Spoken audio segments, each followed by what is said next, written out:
Super star ரஜினிகாந்தோட ஆக்டிங்கில் மிக பிரம்மாண்டமாக உருவாகி கொண்டிருக்கும் திரைப்படம் கூலி. இந்த திரைப்படத்தை லோகேஷ் கனகராஜ் இயக்குறாரு. சன் பிக்சர்ஸ் பிரம்மாண்டமாக ப்ரொடக்ஷன்ஸ் பண்ணுறாங்க. அனிருத் மியூசிக் பண்ணுறாரு.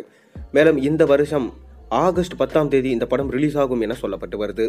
கண்டிப்பாக தமிழ் சினிமா மட்டும் இல்லைங்க, இந்தியன் சினிமாவோட ஒரு சம்பவம் கண்டிப்பாக இந்த படம் பண்ணும் என லோகேஷ் கனகராஜே சொல்லியிருந்தார். மேலும் இந்த படத்துடைய ட்ரெய்லர் குறித்த ஒரு சின்ன அப்டேட் கிடைச்சிருக்கு. வாங்க என்னன்னு பார்ப்போம். அதாவது சூப்பர் ஸ்டார் ரஜினிகாந்தோட நடிப்பில் கடைசியாக வெளியாக இருந்த திரைப்படம் வேட்டையன். இந்த படம் கிட்டத்தட்ட 350 கோடிக்கு மேலே கலெக்ஷன் ஈட்டி ஒரு நல்ல வசூல் சாதனையை செஞ்சுருந்தது. லைக்காவுக்கு ஒரு நல்ல லாபம் கிடைச்ச படம்னா அது வேட்டையன் மட்டும்தான். இப்போ விடாமுயற்சி படமும் 2வது நாள்லேயே சொதப்ப ஆரம்பிச்சிடுச்சு. இதனால் வசூலில் பெரிய அளவு பாதிப்பு இருக்கும் என எதிர்பார்க்கப்படுது. அதனால் லைக்காவுக்கு கிட்டத்தட்ட 100லிருந்து 200 கோடி வரைக்கும் நஷ்டம் ஏற்படுமா. அதனால் வேட்டையன் படம் மட்டும்தான் லைக்கா எடுத்ததிலே மிக லாபமான படமாக இருந்துச்சு என சொல்லப்பட்டு வருது. அதனால் ரஜினிகாந்தை வச்சு மீண்டும் ஒரு படம் எடுக்கலாம்னு லைக்கா ப்ரொடக்ஷன்ஸும் பிளான் பண்ணியிருக்காங்களாம். இல்லைனா தங்களுடைய மூட்டை முடிச்ச கட்டிட்டு படம் ப்ரொடக்ஷன் பண்ணுறதுலேருந்து வெளியேற போகிறாங்களா லைக்கா ப்ரொடக்ஷன்ஸ். இப்போ சூப்பர் ஸ்டார் ரஜினிகாந்த் நடித்து வரும் திரைப்படம் கூலி. இந்த திரைப்படத்தை லோகேஷ் இயக்குறாரு. சன் பிக்சர்ஸ் பிரம்மாண்டமாக ப்ரொடக்ஷன்ஸ் பண்ணுறாங்க. அனிருத் மியூசிக் பண்ணுறாரு. மேலும் இந்த படத்தில் சூப்பர் ஸ்டார் ரஜினிகாந்தோடு சேர்ந்து ஷௌபின் ஷாக்கர், உபேந்திரா, நாகார்ஜுனா, ஸ்ருதிஹாசன் மற்றும் சத்யராஜ் முக்கியமான கேரக்டரில் நடிச்சிட்டு இருக்காங்க.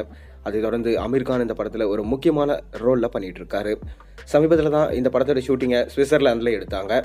மிக பிரம்மாண்டமாக அதிகப்படியான சண்டை காட்சிகளை வச்சு இந்த படத்தோட ஷூட்டிங் நடைபெற்றதான். அதை தொடர்ந்து இப்போ கூலி படத்தோட ஷூட்டிங்கிலிருந்து இடைவேளையில் இருக்கார் நம்ம ரஜினிகாந்த். நேற்று கூட பார்த்தீங்கன்னா நம்ம மோகன் பாபுவோட யூனிவர்சிட்டியை திறக்கிறதுக்கு போயிருந்தார். அதை தொடர்ந்து பார்த்தீங்கன்னா ஆசிரமத்தில் இந்த யோகாசனம் பண்ணுறதுனால தான் நான் இன்றைக்கி வரைக்கும் ஆரோக்கியமாக இருக்கேன். இப்பயும் சூப்பர் ஸ்டார் ரஜினிகாந்தால் நடிக்க முடியுதுன்னா அது காரணம் இந்த யோகாசனம் தான். நீங்களும் இதை கடைப்பிடிங்க, கண்டிப்பாக உங்கள் உடம்புலையும் மாற்றம் ஏற்படும் என ரஜினி சொல்லியிருந்தார். உண்மையிலே அதோட பவர் தான் என்னவோ தெரியல. சூப்பர் ஸ்டார் ரஜினிகாந்த் அந்தளவுக்கு எனர்ஜெட்டிக்காக இருக்கார். சமீபத்தில் அவரோட பர்த்டேக்கு ரிலீஸ் பண்ணியிருந்த கூலி படத்தோட பாடலாக இருக்கட்டும், அதுலேயுமே பார்த்தீங்கன்னா ரொம்ப யங்காக இருந்தார் சூப்பர் ஸ்டார் ரஜினிகாந்த். மேலும் அவரோட டான்ஸ் ஸ்டெப்ஸ் மொத்தமே பார்த்தீங்கன்னா பார்க்க ரொம்பவே சர்ப்ரைசிங்காக இருந்துச்சு. அதை தொடர்ந்து இந்த படத்துடைய ட்ரெய்லரை மார்ச் மாதம் எதிர்பார்க்கலாம் என சொல்லப்பட்டு வருது. இந்த ட்ரெய்லர் கட்ஸை நம்ம லோகேஷ் கனகராஜை பார்த்து பண்ணிட்டு இருக்காராம். அதாவது ஓவர் பில்டப் சீன்ஸ் எல்லாமே இந்த ட்ரெய்லரில் இருக்கக்கூடாது எனவும், கதைக்கு என்ன முக்கியத்துவமாக இருக்கோ அதை மட்டும்தான் ட்ரெய்லரில் கொடுத்து மக்களை ஏமாற்றாமல் நம்ம பார்த்துக்கணும் எனவும் சொல்லியிருக்காராம். அதை தொடர்ந்து செகண்ட் சிங்கிள் பாடலும் பார்த்தீங்கன்னா February 14 ரிலீஸ் ஆக அதிக வாய்ப்பு இருக்கிறதா சொல்லப்படுது. பொறுத்திருந்து பார்ப்போம்.